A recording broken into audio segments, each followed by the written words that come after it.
Guys, what have you always wanted to ask girls but couldn't because it was too inappropriate? Probably how it feels using a tampon. Out of curiosity, I could never wrap my head around how it would feel to have basically a blood sponge in you for an extended period of time. When it's inside, you usually don't feel it. When you get it out before it's filled, it hurts like you're gonna rip your skin. I've been told that a lot of dudes don't realize that up in the vagina, it's not that sensitive.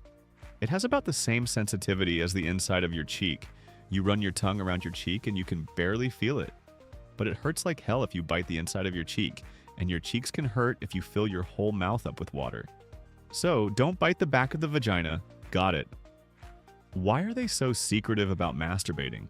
Because if I so much as allude to masturbating, suddenly every guy who hears me wants to know how often I do it, how long I do it, whether or not I use which toys if I'm a squirter, and every detail they can get.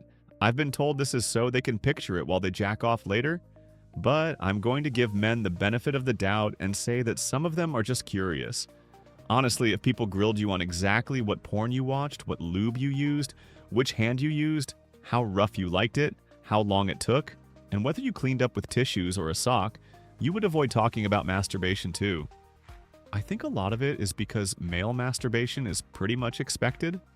I think pretty much everybody has an idea of how it works, even if not the specifics. And it's something that does get talked about fairly openly and in pop culture and stuff. In comparison, female masturbation isn't a big thing in popular culture. I've known people who are like 20 plus talking about how they don't know how to masturbate because all their life it's been frowned upon. They never see it talked about, and it's sort of presented as something that needs to be secret. Plus, there's the whole males are sexual, female aren't stereotype, which is bullshit. But girls see people talking like they're not sexual and can end up feeling shamed and embarrassed for their habits that are actually completely normal. But if you feel embarrassed over something, you're not going to be open about it, right? Wow, the questions get terrible the further down you go.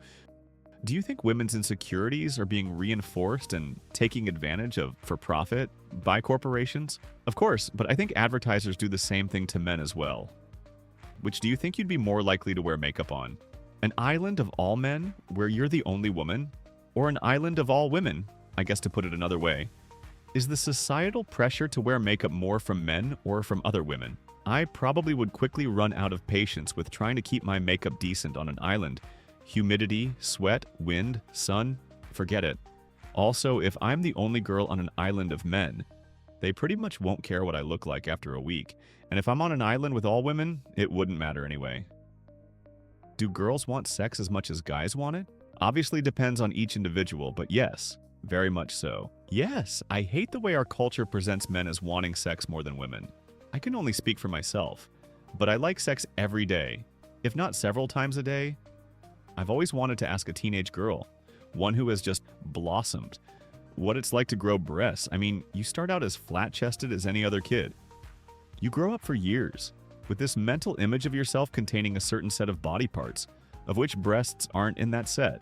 And then hormones come along, and hey, you now have to change your very definition of yourself to include these new body parts.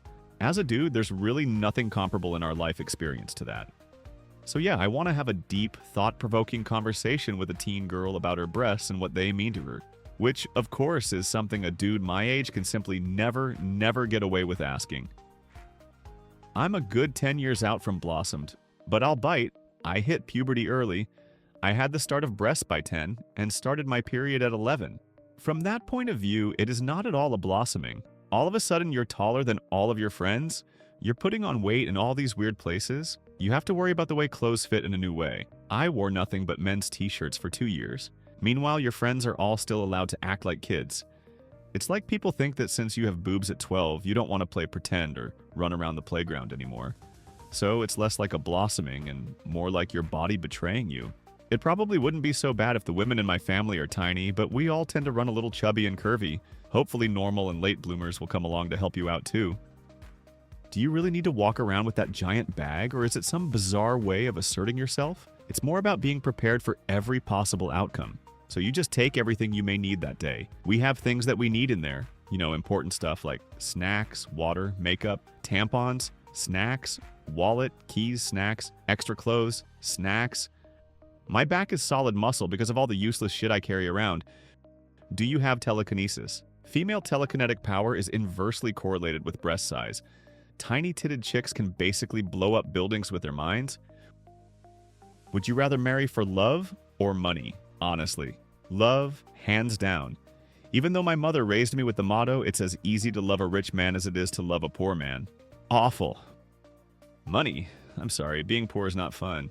I work very hard to make good money and buy stuff I never got to have when I was younger. He doesn't have to be a millionaire, but a poor guy? No. This might not be the best thread for this, but here goes. This girl, myself, and a friend, Guy, hang out after school for an hour and talk. I've had a crush on the girl for about 2 months, and my prom is coming up. I want to ask her to the prom with me, but I think she likes our mutual friend. She is very shy around me, but opens up and is very social with him. She does not usually like to talk to just me, but when the mutual friend is there, she does not stop talking to both of us. So I'm wondering, girls, do you get shy and can't talk around guys you like, or do you open up to the guy you like? Sorry, you're not going to like this answer, but it really depends on the girl in question. Some girls become really outgoing around their crushes, and some, myself included, clam up completely. If you see how she interacts with people besides you and your friend, especially her girlfriends, that might give you a better idea of how she normally interacts with people. Personally, it's a lot harder to talk to someone I like. If I don't have feelings for a guy, I can talk to him just fine.